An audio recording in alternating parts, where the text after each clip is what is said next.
الفقاريين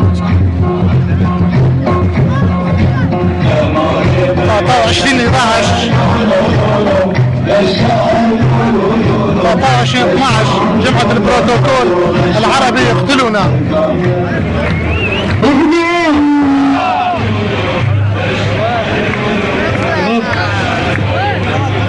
قومشنا العادية، قومشنا العادية. الشعب السوري شو بده؟ شعب يريد إعدام السفاح. الشعب يريد إعدام السفاح. الشعب يريد إعدام السفاح. فيش مرة تجاري اللي الشعب يريد إعدام السفاح بس مش برضه الشعب السوري شو؟ الشعب السوري شو بده؟ الشعب يريد إعدام السفاح. الشعب يريد إعدام السفاح. النظام كبير منيح بس بدنا شوي